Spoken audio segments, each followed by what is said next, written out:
as we went through the other day, we kind of broke down that middle section of the sales process, the second section, which is the walk around, the demo drive, the trial close, which is selling your product, right?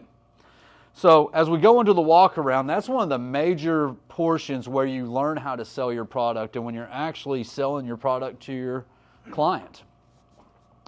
And sad to say, it's probably one of the most skipped parts of the sales process out there. How often are we guilty of going out, flipping them some keys, when they come back saying, what do you think? It happens a lot. So we can do the best job ever of actually selling ourselves, spending some time, building some rapport, but when we go out and we just flip those keys because we don't want to mess with it or we have something else we want to do, we're leaving it upon them. They're not going to know about the different parts of that vehicle. They're not going to know about the technology of that vehicle. They're not going to know because that's not what they do for a living. And then you're going to flip them the keys, especially on a used car. They're going to drive it down the road, and if there's an issue with that car, they're going to come back. They're not going to tell you what that issue is and say, I just really want to think about it. Well, what is there to think about? I've got some other stuff I need to look at. And then it kind of becomes a little bit contentious, right? And then they make their way out. Then you're confused as to what happened because, hey, man, these people love me. But guys, we skip this middle section of the sales process, which gives you the opportunity to sell your product. And this is this is your craft. Anybody can be likable, guys. Anybody can be likable and do a great job of selling themselves. They can be self-motivated. I mean, they could be a narcissist and just be really good at manipulating people into liking them. But in the second section of the sales process, knowing your product, selling your product, that's your craft. That's where you can get really good. Just to volunteer, if you guys want it, I have a 6-minute walk around from 13 years ago that Noel Harvey did on an F-150 that is very entertaining. If you want to watch it, you don't have to. But I have it loaded up if you guys want. Awesome. But as we go through, guys, we talk about this walk around. You have to know your craft, and there's different portions of that. We talked about this a little bit, SUVPS. This is how you learn this stuff, guys. I mean, knowing your walk around. You're not just going to walk in and just be able to do a walk around. You've got to be targeted with your walk around. You've got to be targeted with the information. You have to know what you're doing. You have to have a plan in place. It can't just be kind of coming off the cuff. And if you come in knowing SUVPS, right? What is SUVPS? Safety, utility, value, performance. Yeah, these are the reasons why people are going to buy something. These are their motivating considerations. These are the things that get people excited, right? It is going to be style. Some people like style. Some people like utility. Some people love value. Some people love performance. Some people are concerned about safety. But everybody's going to fall into one or more of those buckets. And you need to know about those. And if you've done a great job of building rapport and asking the right questions in the first part of the sales process, you're going to have an idea of the type of client that you have, right? You're going to know who you have. You're going to know those hot buttons. You're going to know those things that are important. And that allows you to transition into this fluidly. And it makes everything more organic, makes everything more natural. All of these steps go into together. They work together. And when you skip something, it throws everything out of whack. That's why it's so important to walk through that process, and it makes things so much easier. It makes it more fluid. It makes it more comfortable. It makes it more natural.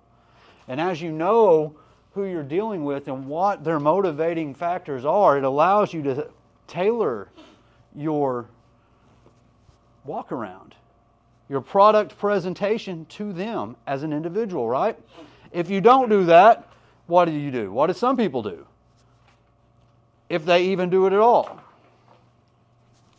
Well, I like this. So they tailor it to what they like. At least they're doing something, right? At least they're doing something. But again, if you're talking about the things you like and it isn't really a motivating factor for them. Have you ever noticed when your client kind of just really looks like their eyes glass over?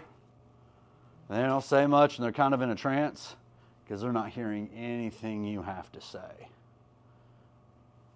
And you're thinking, man, I'm doing a phenomenal job, man. I'm over here spitting out horsepower, torque, you know, all this cool stuff. I've got this hood popped. We're talking about cams and lifters and pulleys. I mean, the customer is just like blank. Because you've got somebody that doesn't really care about that stuff. They're over here wondering, you know, how am I going to get the kids loaded up in this thing and how safe is this thing? And if we would have been listening to them, we would have known those are the hot buttons. That may not be the important thing to you, but you should know about those things because you're a professional in this area. So you should be able to shift. You should be able to move to what is important to your client. It's great whenever you both line up and you're the same person, right? Rocky, if you get a gearhead, man, that's awesome, right? Because you really click with those guys. And then you can bring your passion talking about that horsepower, that torque, and they're loving it. And you guys are really jiving. But not everybody's going to be just like you. So it's important to talk about those things, but let's really pay attention and let this move organically into each portion of this and talk about the things that are important to our client.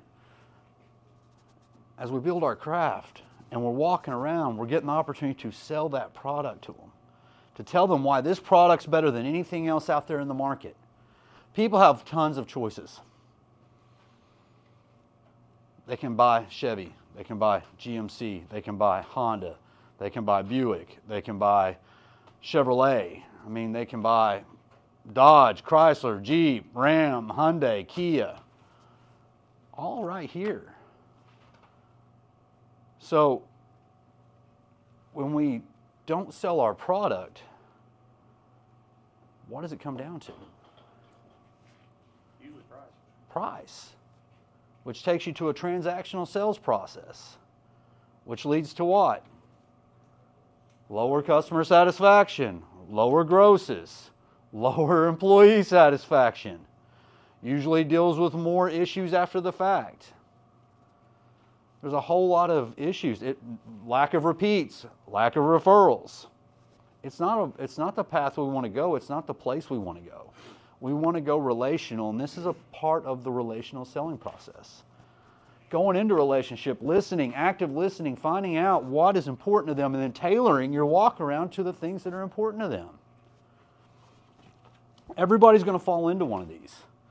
Know these things. You don't have to know everything about the vehicle. But you need to know something from each of these areas so that you can talk intelligently about your product and you can be a trusted advisor. Because people are going to do business with who? People they like, people they trust.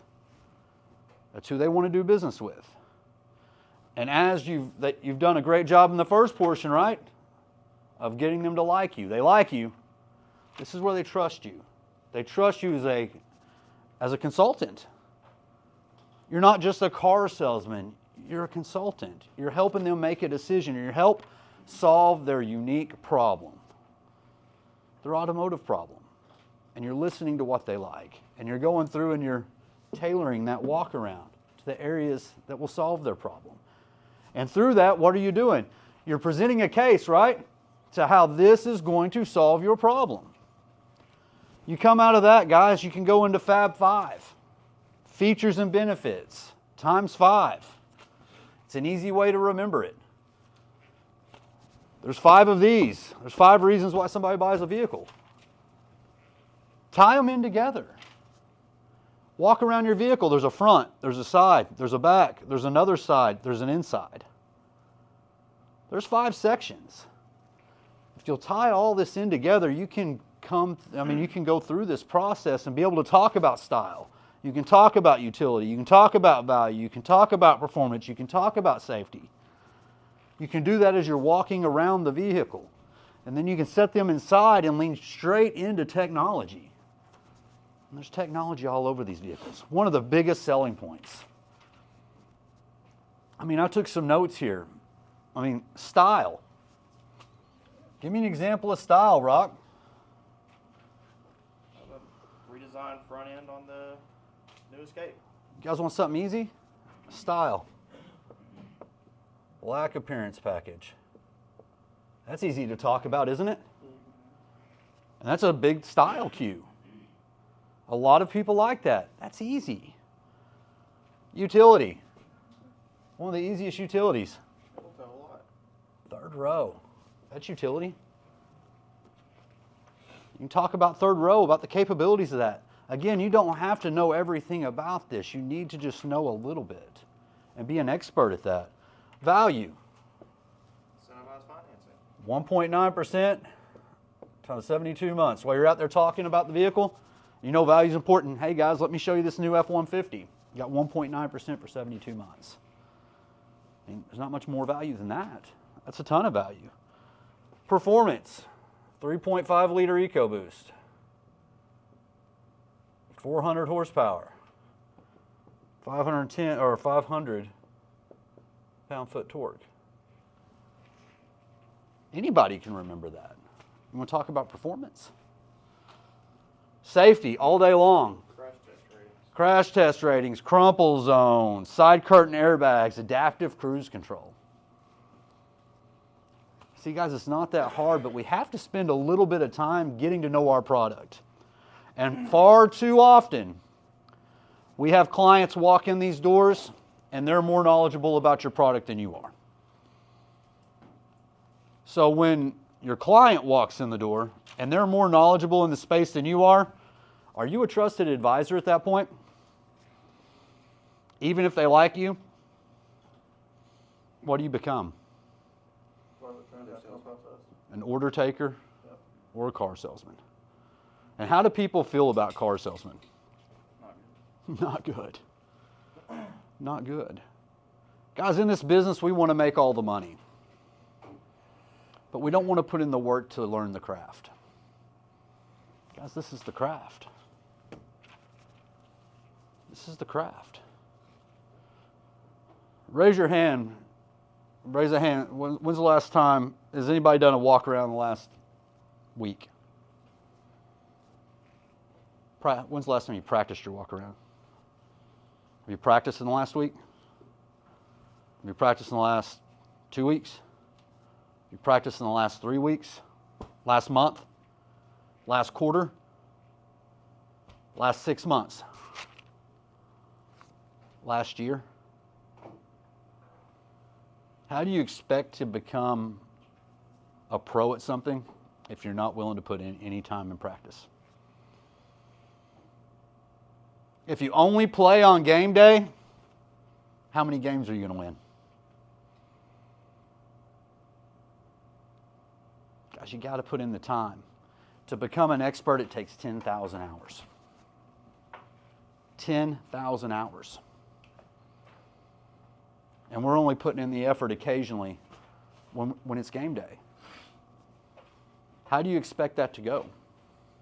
We were talking about multi-points doing service training this morning, and the first thing that we brought up was launch and abandon. It's when you introduce a methodology or process, or come back to like what we're doing in service with the multi-point, and you just set it and forget it, right? You don't practice it. And the thing we covered this morning was, if your team resists the idea of practice, remind them how much other professionals practice their game. LeBron James, Vijay Singh, Lance Armstrong, don't just go out there and hope for the best. They have dedicated, purposeful practice routines, and they practice it regularly. Pick a day after the shop closes and practice multi-points. And that's what we were talking about. Guys, success is not an accident.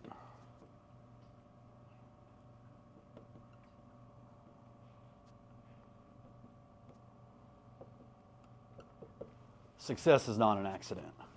You go find a successful person, there's no accident. That was premeditated. Success is premeditated. Success happens at 4 o'clock a.m. when people get up and start training. Success is done after they get off work and they go home. Success is done during the times when the game isn't being played. Success is your mindset. You've got to ask yourself, how bad do you want it? And then you got to put in the effort to practice your craft, guys. To be a top performer, to be the top 1%, you should be down there every day in y'all's downtime, walking around cars, quizzing each other, pushing each other to be the absolute best. You guys should be lethal at your walk around. And it's not that you can pat yourself on the back. It's so that you can serve your clients at the highest level, guys. You should know this inside and out, because how can you be a trusted advisor if you don't know the product? How can you look in the mirror and charge to be a consultant when you have to ask somebody else about the features and benefits of the product you're selling?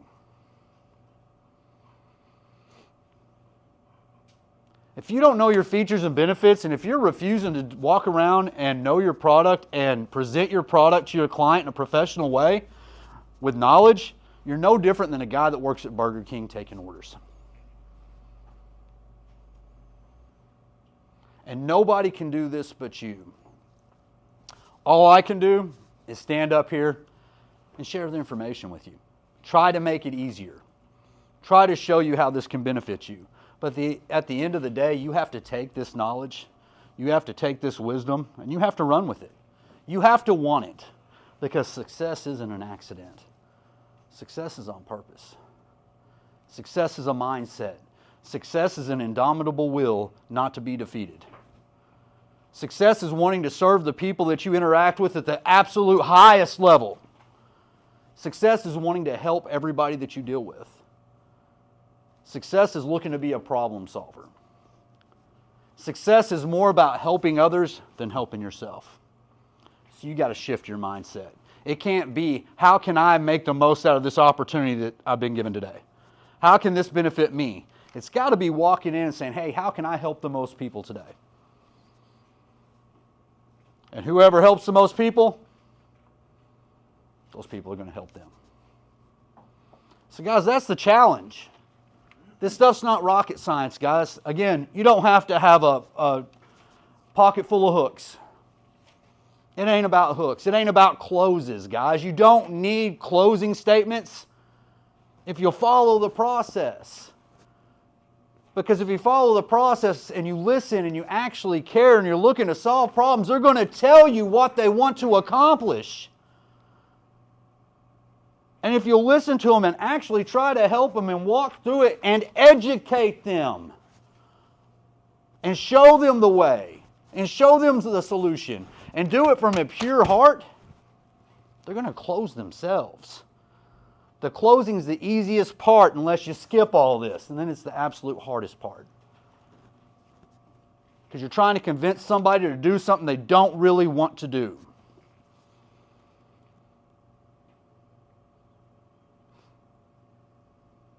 It's the choice we've got to make every day, guys.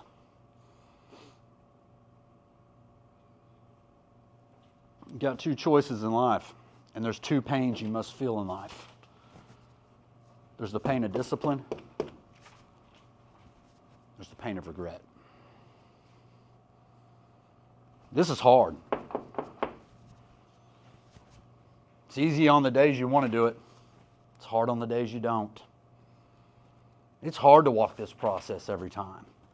It's hard to go out and do these walk-arounds when it's 110 degrees outside. It's easier to just flip them the keys, right? That's why we do it, because it's easier. It's the path of least resistance. There's a pain in this. This isn't easy. But if you'll suffer the pain of discipline, guys, you'll become the absolute best in this business. And every time you flip those keys and take the easy way out in the path of least resistance, there's a pain associated with that too. And that's the pain of regret. The regret you got to deal with every day when you look back and realize, I could have done more. When you're laying on your deathbed and all your potential's laying around you, mad at you because you could have done so much more with your life. There's a pain with that too. They're both hard. Choose your hard.